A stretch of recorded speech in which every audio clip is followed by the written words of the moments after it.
मेरा नाम है अक्षय। और तकरीबन 2 महीने पहले मैंने लिंक्डइन के ऊपर बेसिकली एक पोस्ट डाला था। सो एक बेसिकली ये एक स्लाइड डेक है। सो तो ये चीज जो है वो इसलिए थी कि जो 5 डिजाइन मिस्टेक जो मैंने आज तक बिगिनर्स लेवल पे लोगों को करते हुए देखा है, या तक कि मैंने भी खुद किए हैं। ठीक है।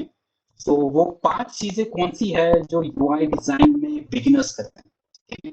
तो शुरू करते हैं। पहली चीज तो पहली चीज है स्पेसिंग। ओके। सो अब स्पेसिंग से मेरा मतलब है, फिर चाहे वो किसी एप्लीकेशन के लिए हो, एप्लीकेशन से मेरा मतलब है मोबाइल एप्लीकेशन के लिए, या तो फिर किसी वेब डिजाइन के लिए हो। ठीक है। स्पेसिंग एक बहुत इंपॉर्टेंट चीज है जिसकी वजह से आपका जो यूआई है, ठीक है, वो बहुत जल्दी अजीब सा दिखने लगता है। ठीक है। बिगिनर्स में ये प्रॉब्लम हमेशा होती है कि उनकी स्पेसिंग जो है वो इनकंसिस्टेंट होती है। ठीक है। जैसे कि अगर एक एग्जाम्पल में दिखाया जाए, तो इस कार्ड और इस कार्ड के बीच में जो स्पेसिंग है वो अलग है। यहां से यहां जो है वो अलग है, यहां से यहां वो अलग है, यहाँ पे अलग है, यहाँ पे अलग है। और इन लिंक्स में भी दोनों में स्पेसिंग अलग अलग है। ठीक है। जिसकी वजह से होता क्या है, यूआई जो है हमारा इतना कंसिस्टेंट नहीं लगता। ठीक है। तो अगर आपको डिजाइन में आपको फाउंडेशन ठीक करनी है, ठीक है, तो आपको स्पेसिंग से शुरुआत करनी चाहिए। फिर चाहे वो 1 पिक्सल आगे हो, 2 पिक्सल पीछे हो। ठीक है। देखने वाले जो अगर इस चीज के लिए अगर ट्रेन है, यूआई को रिव्यू करने के लिए अगर वो ट्रेन है, तो वो तुरंत देख लेते हैं कि अरे इसके अंदर स्पेसिंग तो इनकंसिस्टेंट है। ठीक है। स्पेसिंग आपके डिजाइन का एक बहुत बड़ा हिस्सा है। अगर वो ठीक नहीं होगी तो आपका डिजाइन इतना अच्छा नहीं लगेगा। ठीक है। तो ये चीज होगी पहली चीज। अब जाते हैं दूसरी चीज पे। तो दूसरी चीज है हमारी कलर पैलेट। ठीक है। अब जब हम बिगिनर होते हैं ना, सब कुछ हमें खुद से बनाना होता है। ठीक है। और वही मिस्टेक हम कलर पैलेट चूज करने में करते हैं। अब कलर पैलेट चूज करने में प्रॉब्लम यह होता है कि हम सब कुछ खुद से ही बनाना चाहते हैं। ठीक है। हम कहीं से लेना नहीं चाहते, कहीं से रेफरेंस नहीं लेना चाहते, हम डायरेक्टली खुद से बनाते हैं। ठीक है। और जब हम खुद से कलर पैलेट बनाते हैं without understanding the colour theory, जहां पे आपको कलर थ्योरी के बारे में इतना ज्यादा नहीं पता, ठीक है, तो आप इस तरह के कलर चूज करते हैं जो एक दूसरे के साथ बिल्कुल भी मैच नहीं करते। ठीक है। ना ही उस उन कलर्स का आपके प्रोजेक्ट से साथ कोई लेना देना है, और ना ही वो आपकी यूआई में अच्छे लग रहे हैं। ठीक है। फिर चाहे आप कितना भी अच्छा यूआई डिजाइन करें, आपके कलर्स जब तक सही नहीं होंगे वो यूआई इतना ज्यादा अच्छा नहीं लगने वाला। ठीक है। तो अगर आप बिगिनर है जो यूआई डिजाइन में अभी अभी आए हैं, ठीक है, तो मैं आपको रिकमेंड करूंगा कि आप ऑनलाइन जाके कोई ऐसा रिसोर्स ढूंढे जहां से आपको रेडीमेड कलर पैलेट्स मिले। रेडीमेड कलर पैलेट्स में होता क्या है, जो जो कलर्स होते हैं बेसिकली एक दूसरे के साथ अच्छे से ब्लेंड होते हैं। ठीक है। जिसकी वजह से वो एक अच्छा खासा मूड क्रिएट करते हैं, और वो मूड ही आपके प्रोजेक्ट के लिए अच्छा साबित होता है। ठीक है। तो हमेशा कोशिश कीजिए कि आप ऑनलाइन रिसोर्सेज का फायदा उठा के कलर पैलेट्स को बनाएं। ठीक है। ना कि आप खुद से बनाएं। मैं ये नहीं कहूंगा कि आप खुद से कलर कभी ना बनाएं, आप बनाएंगे, लेकिन आज नहीं। ठीक है। अगर आप बिगिनर्स लेवल पे है, वह 1 2 साल 3 साल का एक्सपीरियंस होने के बाद आप ये खुद से चीजें ट्राई कर सकते हैं कि कलर पैलेट्स आप बनाएं। ठीक है। सीखना जरूरी है, अल्टीमेटली आपको ये बनाना ही है।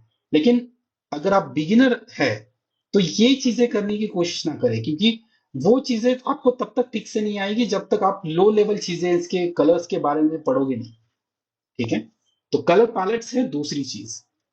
तीसरी चीज अगर हम सोचे तो वो है ग्रिड। ठीक है। वेब डिजाइन में लोग हमेशा ग्रिड के बारे में बात करते हैं। अगर आपने डेवलपर्स के साथ कभी बात की होगी तो हमेशा पूछते हैं वो कि ग्रिड कौन सी यूज करें। ठीक है। मोस्ट ऑफ द कई बार तो उनका जवाब तो नॉर्मली होता है, जैसे कि बूटस्ट्रैप ग्रिड को यूज करेंगे। लेकिन होता यह है कि वेब के लिए तो सही है, ठीक है, लेकिन हम जब डिजाइनर कोई बिगिनर डिजाइनर कोई डिजाइन करता है, ठीक है, तो वो ग्रिड के बारे में नहीं सोचता। वो डायरेक्टली यहां वहां चीजें डालना शुरू कर देता है, कंपोनेंट्स यहां वहां वो फेंकना शुरू कर देता है। ठीक है। ऐसा नहीं करना चाहिए। ठीक है।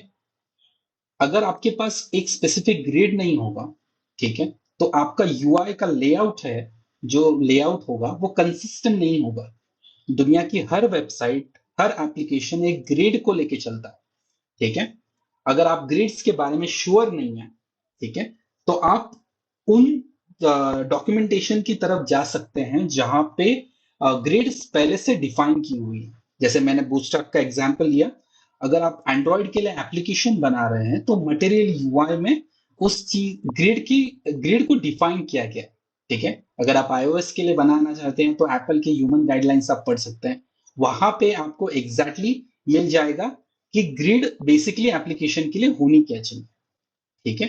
तो ग्रिड बेसिकली स्पेसिंग ही होती है कि कहाँ पे क्या डालना चाहिए और कहाँ पे क्या नहीं डालना चाहिए, ठीक है। तो कंपोनेंट्स को लेआउट करने में ग्रिड एक बहुत ही बड़ा हिस्सा प्ले करती है, ठीक है। ये चीज बेहतर होती है डेवलपर्स के लिए भी, ताकि उनके लिए आसानी हो कि वो कंपोनेंट्स कहाँ कहाँ डाल रहे हैं, ठीक है। ये है तीसरी चीज। अब चौथी चीज की तरफ जाते हैं, वो है फॉन्ट्स, ठीक है। अब मल्टीपल फॉन्ट्स ग्राफिक डिजाइन में बहुत ज्यादा कूल लगते हैं, लेकिन जहां तक यूआई डिजाइन की बात है, वहां पे आप देखोगे कि ज्यादा फॉन्ट्स के साथ एक्सपेरिमेंट नहीं किया जाता, ठीक है। हालांकि कुछ लेटेस्ट डिजाइन ट्रेंड्स हैं जहां पे मल्टीपल फॉन्ट्स को कंबाइन करके एक ग्राफिक वाला लुक लाया जाता है, जिसे हम न्यू ब्रूटलिज्म कहते हैं शायद। सो ऐसे कुछ चीजें होती हैं, लेकिन वो लेआउट्स बनाने के लिए आपको एक यूआई डिजाइन में सीजन डिजाइनर होना पड़ेगा, ठीक है, जिसे हम एक्सपर्ट कहते हैं बेसिकली। तो उनको आइडिया होता है कि कौन सी चीज के साथ कौन सा फॉन्ट सही रहेगा और कितने ज्यादा फॉन्ट्स के साथ मैं खेल सकता हूं, ताकि लेकिन मेरा यूआई खराब नहीं लगना चाहिए। जहां पे बिगिनर्स लेवल की बात आती है तो मैं आपको सजेस्ट करूंगा कि आप एक या दो से ज्यादा फॉन्ट्स ना यूज करें। वो इसलिए क्योंकि एक से ज्यादा फॉन्ट जो होते हैं वो कई बार हमारे यूआई को जो है वो अजीब बना देते हैं, ठीक है।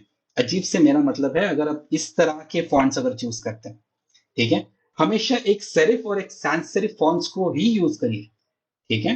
जैसे कि इस एग्जांपल में अगर आप देखेंगे तो मैंने ऊपर वाला जो हेडिंग वाला फॉन्ट है ये अलग यूज किया है, और ये वाला जो फॉन्ट है इसे बॉडी कॉपी कहता है, ये अलग यूज किया है, ठीक है। दो फॉन्ट्स के साथ एक्सपेरिमेंट करना एक सही बात है, लेकिन उससे ज्यादा अगर आप फॉन्ट्स यूज करोगे तो वो डेवलपमेंट के लिए भी मुश्किल होते हैं, और एज ए डिजाइनर आपके लिए भी डिजाइन सिस्टम में मेंटेन करना मुश्किल हो जाएगा, ठीक है। और हमेशा सिंपल फॉन्ट्स को ही चुने, ठीक है, जहां पे फॉन्ट वेट ज्यादा होगा।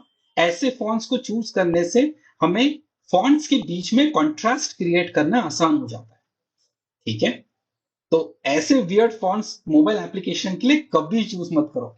अगर आपने एंड्रॉइड लेवल पे अगर किसी एप्लीकेशन में देखे होंगे ऐप स्टोर में ऐसे किसी फॉन्ट्स को ऐप में यूज करना, तो आपको समझ में आ जाएगा बेसिकली कि कौन सा एप्लीकेशन अच्छा होता है डिजाइन वाइज और कौन सा बुरा, ठीक है।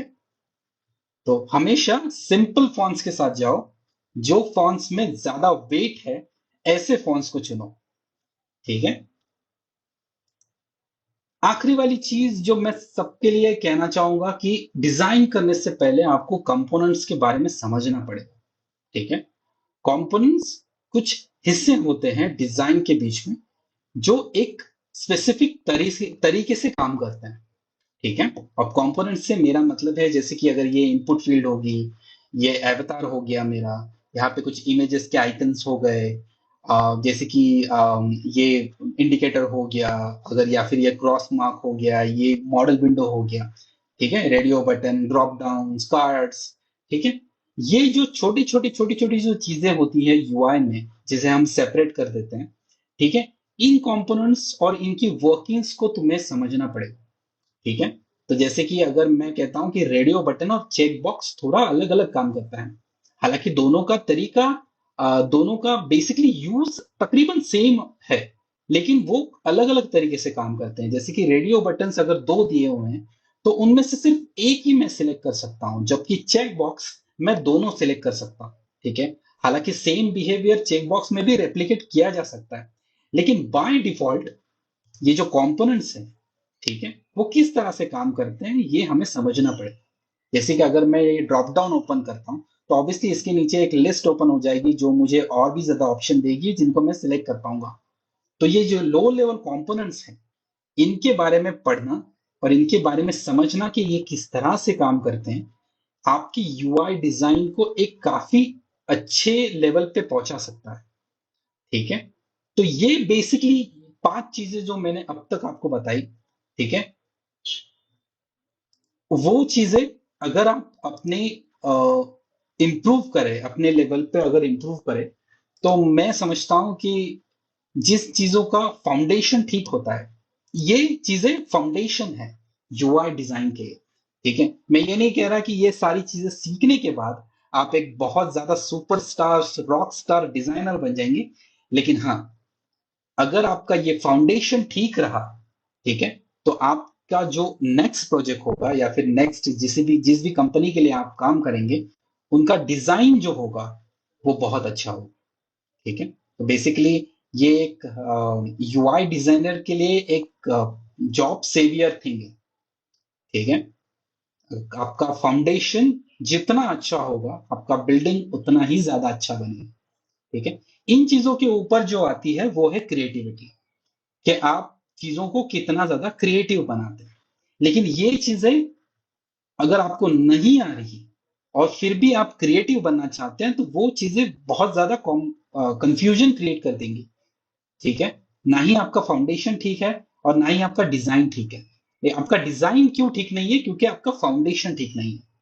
ठीक है, तो होपफुली ये वीडियो के साथ आप कुछ सीख पाए। ठीक है, अगर इससे रिलेटेड, यूआई डिजाइन से रिलेटेड अगर कोई वीडियो आप चाहते हैं जो मैं कवर करूं, या फिर यूएक्स से रिलेटेड अगर कोई चीज आप चाहते हैं कि मैं कवर करूं, तो इस वीडियो के कमेंट्स में मुझे जरूर बताएं। ठीक है, मेरा नाम है अक्षय विंसुकर, और ठीक है, बाय।